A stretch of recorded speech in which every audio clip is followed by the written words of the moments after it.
Welcome to the Atheist Nun channel, a show aimed to inspire readers to cherish the most meaningful moments found in life by learning about secular morality.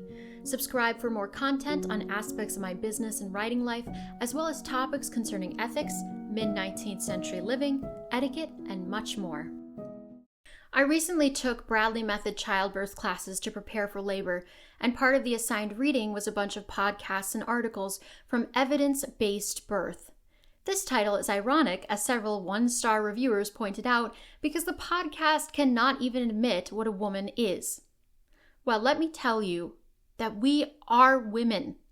Fuming, I sent off an email that read, "I just want to say that while I am appreciating the abundance of research and statistics from listening/reading these recommended pieces from the Evidence-Based Birth website, it is extremely distracting, like nails on a chalkboard, every time the host says/writes birthing person, pregnant human, chest feeder, human milk, laboring person, and so forth. To me, who has only felt the pangs of femininity/womanhood a few times in my life, and the most right now, being pregnant for the first time, this kind of language makes me feel invisible, or like some kind of cattle. I want to be proud of my womanhood, not ashamed of it." Coolly, this was the response from my childbirth teacher. EBB is the best available source for quality information about birth. I love that you are finding those resources informative. EBB intentionally uses non-gendered language to be inclusive of various identities. I'm sorry to hear it's made you uncomfortable. Please feel free to reach out to EBB with your concerns. Although I encourage families to access these resources due to their high quality, please know it is not required. Feel free to skip anything from EBB if their use of inclusive language is negatively impacting you. Doesn't this response make it sound like this is my own personal problem, that I have to search inward to understand why this triggers me? Of course, I sat on this email feeling even more invisible and gaslit and curious as to why. Here's why I find those so offensive. I mentioned to my mother while on the playground that my sides were hurting, kind of cramping up. I remember her proudly telling me that I was becoming a woman. She taught me how to shave my legs for the first time. And then cancer robbed me of any more answers about womanhood when I finally started bleeding at 11. Now the images circle of my sweaty forehead leaning against the bathroom sink, my entire body pressed against the bathroom floor to cool down, my father holding a wet rag to my drooping forehead, waking up suddenly during class, realizing that I had passed out sideways out of my chair for a second from all the menstrual pain. Growing up to become a woman stunk. I wanted to escape the monthly pain. I saw no clear reason for having to go through this again and again.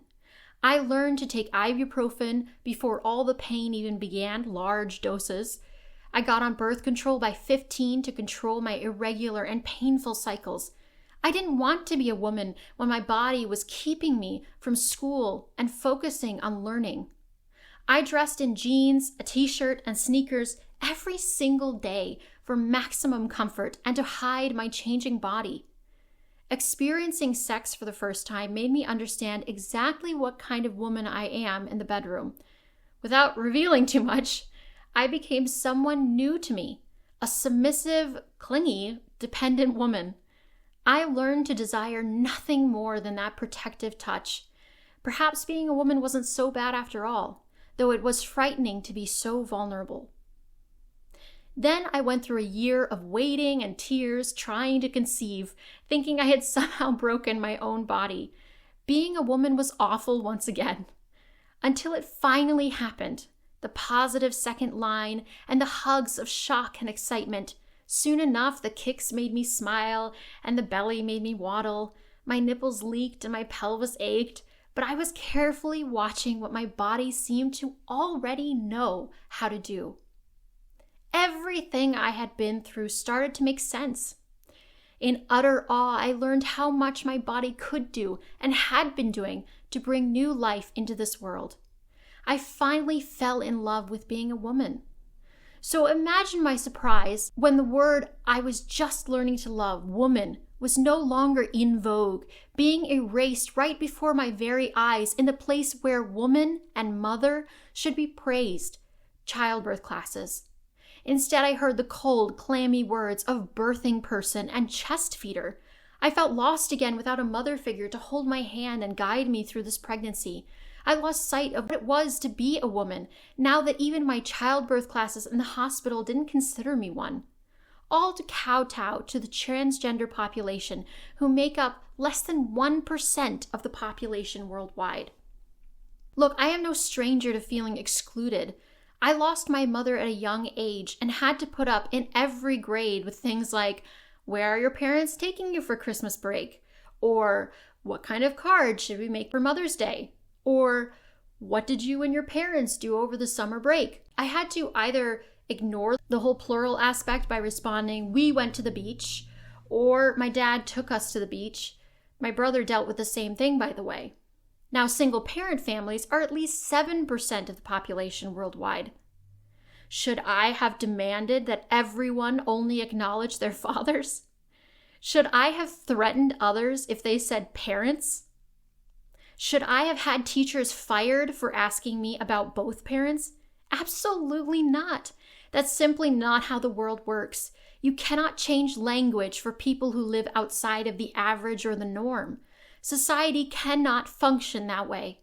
Plus, the older I got, the more I realized just how lucky those kids were to be able to say parents and not have to think about their answers beforehand.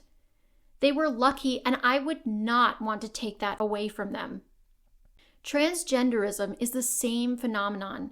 They feel different in their own skin, uncomfortable, for the majority after some kind of social trauma. They need a therapist for that, not to change the way that people speak to one another in everyday life. And they certainly have no right to coerce other people to play along with their fantasy. As J.K. Rowling and many others have already stated, a man dressing up as a woman is still a man. A woman dressing up as a man is still a woman. You can pretend all you want, but I fear that you will never find the truth or happiness that way. However, I refuse to use inclusive and non-gendered language to appease some force I have never met, policing what I say and how I say it. That is the least American thing I have ever heard. I am a woman, having earned the title and finally proud to be known as one. Thanks for joining me this month on the Atheist Nun channel. If you found value in this show, please like it, subscribe to my channel, and consider supporting me on AmericanWordsmith.com, where you can buy my novels, The Paper Pusher, The Dormant Age, A Man of Silence, and A Man of Action. Be sure to tune in next month for a new episode. Take care.